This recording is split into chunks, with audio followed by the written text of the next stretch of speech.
Hello বন্ধুরা, কেমন আছেন সবাই? আশা করি ভালো আছেন। আজকে আমি একটা নতুন রেসিপি নিয়ে এসেছি, সেটা হচ্ছে হট স্টিক। চলুন আমরা দেখি কিভাবে এই হট স্টিক বানিয়ে নিই। চিকেনগুলোকে, এই বোনলেস চিকেন আমি এরকমভাবে একটু পাতলা পাতলা করে কেটে নিয়েছি, কেটে ভালোভাবে ধুয়ে জল ঝরিয়ে নিয়েছি। এবার এর মধ্যে আমি অল্প পরিমাণ আদা বাটা আর অল্প রসুন বাটা, পরিমাণ মতন লবণ দিয়ে মাখাবো। এবার এর মধ্যে সানরাইজের এই যে আপনার হচ্ছে গোলমরিচের গুঁড়ো দিয়ে দেব।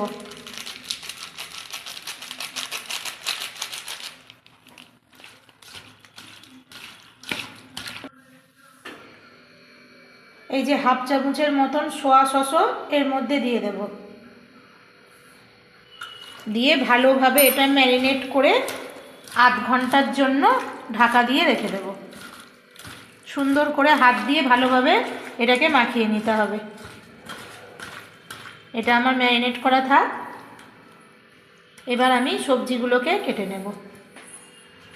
কিছু টমেটো, কিছু ক্যাপসিকাম আর কিছু পেঁয়াজ আমি এই রকমভাবে কেটে নিয়েছি।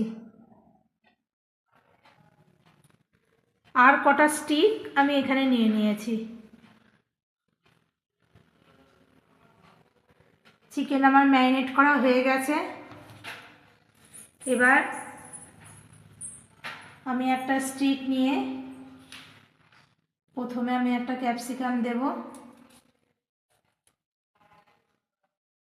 একটা টমেটো দেব, একটা পেঁয়াজ দেব, একটা চিকেন দেব, আবার একটা ক্যাপসিকাম,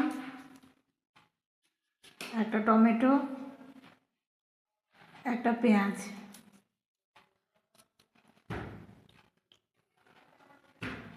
চিকেন,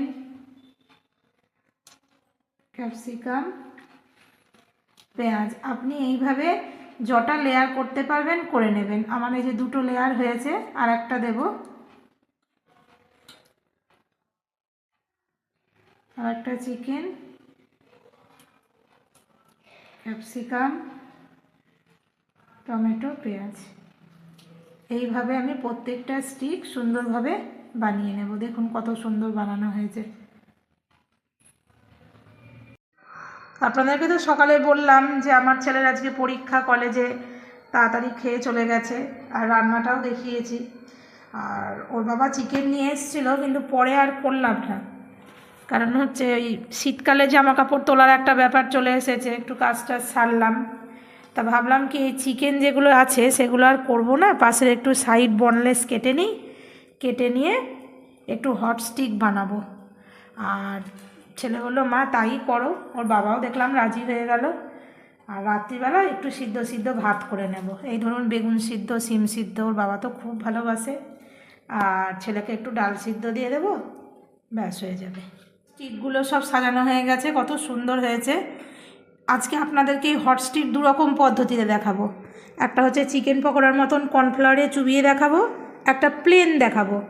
যদি কারোর বাড়িতে কোনো সময় কর্নফ্লাওয়ার না থাকে তা আপনি প্লেনটাও করতে পারবেন, আবার কর্নফ্লাওয়ার দিয়েও করতে পারবেন। আমি কিন্তু এখনও হট স্টিকগুলো ভাজা শুরু করিনি, আগে একটু কর্নফ্লাওয়ার গুলে নিই। আপনারা তো সকলেই জানেন, একটু কর্নফ্লাওয়ার নেব, একটু ডিম নেব, আর একটু লবণ নেব, দিয়ে ভালো নেব।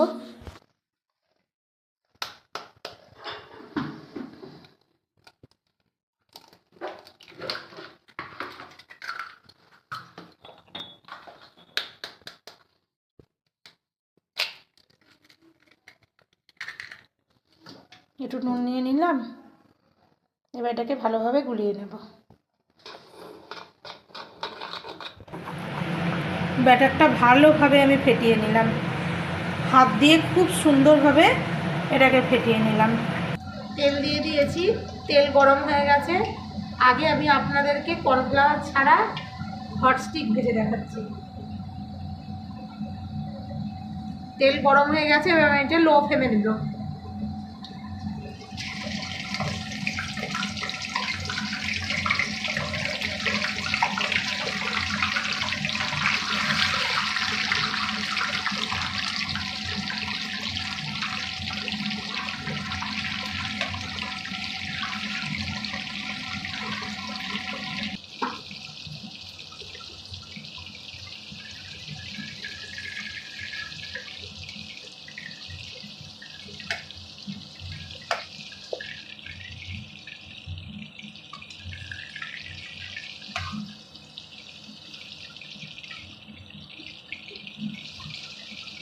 দেখুন আমার ভাজা হয়ে গেছে। এবার আমি এগুলো একটা করে ভালো করে তেল ঝরিয়ে তুলে নিলাম।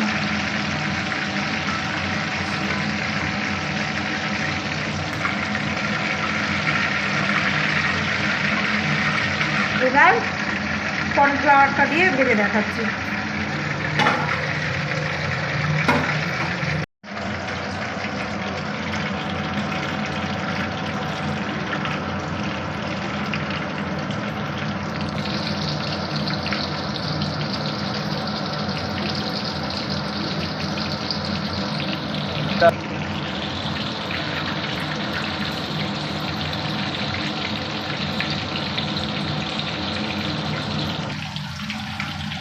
এই যে দেখুন আমার কর্নফ্লাওয়ারে যেগুলো ভাজলাম সেগুলো এই যে, এবার এগুলো এক পাশে তুলে নিচ্ছি।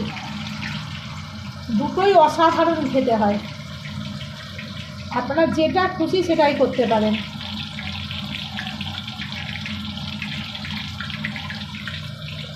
আমাদের হট স্টিক হয়ে গেছে, একটা হচ্ছে কর্নফ্লাওয়ার দিয়ে হট স্টিক আর একটা কর্নফ্লাওয়ার ছাড়া হট স্টিক। দুটোই অসাধারণ দুর্দান্ত খেতে হয়। আপনারা এটি বাড়িতে বানিয়ে করে খাবেন, খেয়ে দেখবেন, আশা করি খুব ভালো লাগবে। যদি আপনাদের ভালো লেগে থাকে আমাকে একটা কমেন্ট করে জানাবেন। ভালো থাকবেন, সুস্থ থাকবেন, ধন্যবাদ।